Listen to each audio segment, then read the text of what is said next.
Tila patay ang isang lalaking nanghabol ng saksak habang sa Sampaloc dyan din sa Maynila. Pinagnakawan ng isang nasibak na helper ang pinasukan niya roon na karinderya. Yan at iba pa sa pagbabalita ni Dave Abuel. Madaling araw nung Biyernes, mapapansin ang pagaligid ng lalaking yan sa saradong karinderya sa kanto ng J. Marsan Street, Sampaloc, Maynila. Sinubukan niyang buksan ang harapang gate pero hindi niya magawa, kaya dumana siya sa gilid ng karinderya. Pagpasok, dumiretso siya sa kaha pero walang nakuha. Pumunta siya sa second floor at nagtakip pa ng muka. Saka umuna niya pinutol ang kawad ng CCTV kaya hindi na nakita ang kanyang ginawa. Paglabas niya, may dala na siyang puting plastic.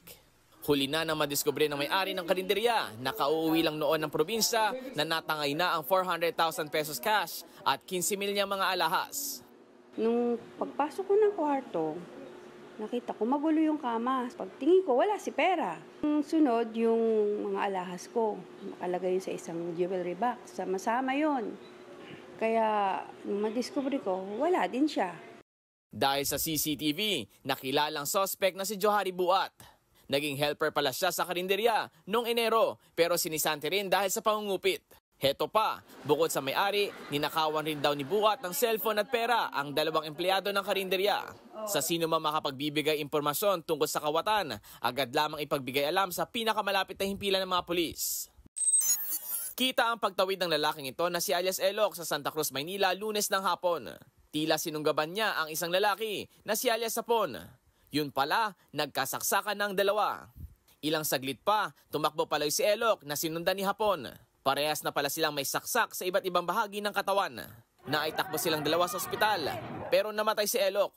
Ayon sa barangay, hindi residente sa lugar ang dalawa. Tingin ni Kagawad, siguro drugs nga yun kala nung isa, totoong drugs yun, kaya hindi na ibigay. Kaya doon nagtalo sa halagang 100. Nagpapagaling pa sa ospital si alias Sapon na maharap sa kasong homicide. Sa Taguig, arestado ang barker na ito habang nagtatawag ng pasahero ng jeep.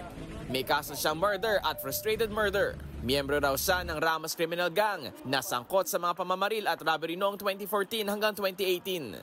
Ito pong si suspect natin is listed as National Most Wanted ng DILG na may reward na 145,000.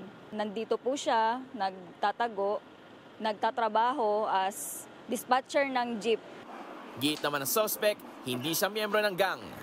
Nabarkada lang po ako sa mga, lalo na sa yung bayaw ko po talaga na ang trabaho hindi po maganda dahil lagi ko pong kasama. Ita-turn over ng suspect sa La Union Police. Para sa 1PH, Dave Abuel, News 5.